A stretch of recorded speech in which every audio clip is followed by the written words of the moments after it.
পানির সুষ্ঠু বন্টন ও মহাপরিকল্পনা বাস্তবায়নের দাবিতে বিএনপি নেতৃত্বে সমমনা দল ও বিভিন্ন সংগঠন তিস্তা নদী রক্ষা আন্দোলনের ব্যানারে ৪৮ ঘন্টার অবস্থান কর্মসূচি পালন করছেন। সেখানে অংশ নিয়েছেন বিএনপি মহাসচিব মির্জা ফখরুল ইসলাম আলমগীর। এ নিয়ে আরও জানাতে তিস্তা পাড়ের কাউনিয়া ব্রিজ এলাকা থেকে সিফাত শাহরিয়ার এবং কুড়িগ্রামের রাজারহাট উপজেলার বুড়িরহাট স্পার এলাকা থেকে যুক্ত হচ্ছেন মনিরুল ইসলাম মঞ্জু। শুরুতেই যেতে চাই মঞ্জুর কাছে। মঞ্জু, জানাবেন যে কর্মসূচি থেকে নতুন কোনো ঘোষণা আসতে পারে কিনা, এছাড়া তিস্তার পানির ন্যায্য বন্টন নিয়ে কি বলছেন স্থানীয়রা?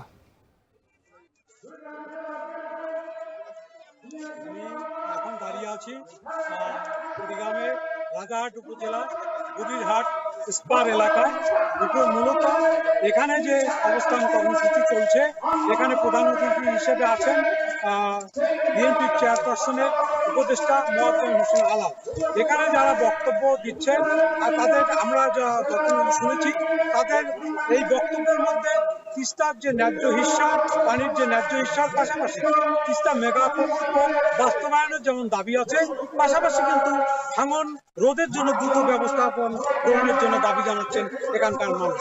কারণ তিস্তা যে ১১৫ কিলোমিটার তিস্তা নদীর দৈর্ঘ্য, তার মধ্যে ৪০ কিলোমিটারই কুড়িগ্রাম জেলার মধ্যে অবস্থিত, এবং এই ৪০ কিলোমিটার এই তিস্তার যে বাঁধটি, সেখানে আমাদের যে উপজেলাগুলো আছে প্রতি বছর ভাঙনের শিকার হচ্ছে। কারণ এই তিস্তার এই ৪০ কিলোমিটারের মধ্যে ৩ কিলোমিটারে শুধু স্থায়ী প্রতিরক্ষা রয়েছে, আর বাকি ৩৭ কিলোমিটার এলাকা অরক্ষিত। তো এখানে কিন্তু এখানে যে ভাঙন হয় প্রতি বছর, তাতে কিন্তু এইখানকার গ্রামগুলোর মানুষ প্রতি বছরই নিঃস্ব হচ্ছে। কিন্তু এখানে স্থায়ী প্রতিরক্ষা কাজ না থাকার কারণে তারা কিন্তু কোনো উপেক্ষিত হচ্ছে না। বিগত যে স্বৈরাচারী সরকার, সেই আমলে শুধুমাত্র স্থায়ী প্রতিরক্ষা কাজ করা হয়নি, শুধু অস্থায়ী প্রতিরক্ষা কাজ হিসাবে যেখানে ভাঙন হয় সেখানে নিয়ে যে কিছু বালুর বস্তা ফেলা হয়, যার ফলে এখানকার মানুষ কিন্তু কোনো উপকার পাচ্ছে না। এখন তারা এখানে মূল যে দাবিটা, তারা যে অন্য দাবিগুলো আছে সেগুলোর সাথে সাথে এখানে ভাঙন রোধের জন্য দ্রুত স্থায়ী প্রতিরক্ষা প্রকল্প শুরু করার দাবি তারা জানাচ্ছে। এই ছিল কুড়িগ্রাম থেকে আমার কাছে সর্বশেষ।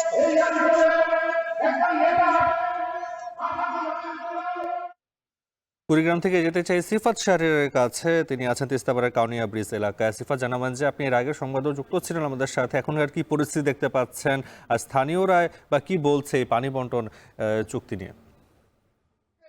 ভারতের দাবিদার রাষ্ট্র তারা বানিয়ে ফেলেছিল। ৫ই আগস্টের ছাত্র শ্রমিক জনতার অভ্যুত্থানের পর ১৬ বছর এই তিস্তার পরে যে সমাবেশের ডাক দেওয়া হয়েছে, জনতার সমাবেশ, উদ্বোধন করেছে বিএনপি মহাসচিব এবং এই উদ্বোধনের পরে আমরা দেখছি বক্তারা কথা বলছেন। ইতিমধ্যে বিএনপির ভাইস চেয়ারম্যান শামসুজ্জামান দুরু কথা বলেছেন এবং এখন সাইফুল হক কথা বলছেন বিপ্লবী ওয়ার্কার্স পার্টির। অর্থাৎ এই যে ২৪ এবং ৪৮ ঘন্টার ২ দিন ব্যাপী যে কর্মসূচি তিস্তার পানির ন্যায্য হিস্সার দাবিতে, সেটি শুরু হয়ে গেছে। যদিও এর আগে থেকে আমরা যেটা দেখেছি, গত রাত থেকে এখানে তাঁবুতে অবস্থান নিয়েছে এখানকার শ্রমিক জনতা, শিক্ষক, শিক্ষার্থীরা, সব স্তরের মানুষ এসে এখানে এই উত্তর জনপদের যত মানুষ রয়েছে ১৩০ কিলোমিটার এবং ৫টি জেলার মানুষ এখানে এসে উপস্থিত হয়েছেন। শুধুমাত্র এই পয়েন্টে নয়, আমরা যে পয়েন্টে আছি এটি ছাড়াও আরো ১১টি পয়েন্টে প্রায় ৫টি জেলার ১৩০ কিলোমিটার যেই এই পুরো পার্টি রয়েছে নদীর পাড়ে অনেকগুলো সমাবেশ হচ্ছে এবং একসাথে প্রত্যেকটি জায়গায় এই যে সমাবেশ, মূল সমাবেশ এখানে হচ্ছে, কিন্তু নীলফামারী থেকে শুরু করে অন্যান্য যে জেলাগুলো রয়েছে সেই জেলাগুলোর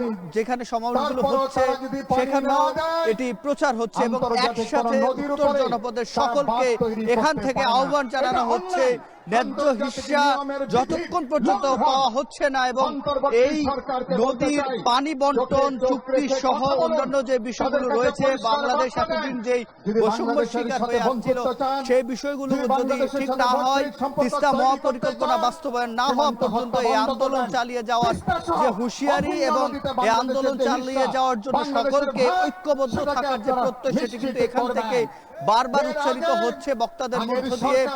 এবং এই যে তিস্তার পাড়ের মানুষ এত বছরে, আমরা এখন যেখানে দাঁড়িয়ে আছি এখানে যখন বন্যার সময় এবং যখন বর্ষাকাল তখন কিন্তু এখানে এত বেশি পানি থাকে, এখানে প্লাবিত হয়, নদী ভাঙনের সৃষ্টি হয় এবং খরার সময় কৃষিকাজ করতে পর্যন্ত এখানে করা যাচ্ছে না। এবং এই যে বঞ্চনা এবং এই বৈষম্য, এই সব বিষয়গুলো থেকে বাংলাদেশ তার ন্যায্য বিচার চায়, বাংলাদেশ সুষ্ঠু পানি বন্টন চায়। এমন সব বিষয় নিয়ে আজকের যে সমাবেশ সেটি এখানে শুরু হয়েছে এবং 2 দিন ব্যাপী এই সমাবেশ এবং অবস্থান যে কর্মসূচি সেটি চলমান থাকবে। তো নাফি, এই ছিল আমার কাছে তিস্তা পাড় থেকে সবশেষ। উত্তরাঞ্চল বাঁচানো। তিস্তার পানির সুষ্ঠু বন্টন ও মহাব্যবস্থাপনার বাস্তবায়নের দাবিতে বিএনপি সহ সমমনা দলগুলোর অবস্থান কর্মসূচির খবর জানাতে লালমনিরহাটের তিস্তাপাড়ের কাউনিয়া ব্রিজ এলাকা থেকে যুক্ত ছিলেন সিফাত শাহরিয়ার।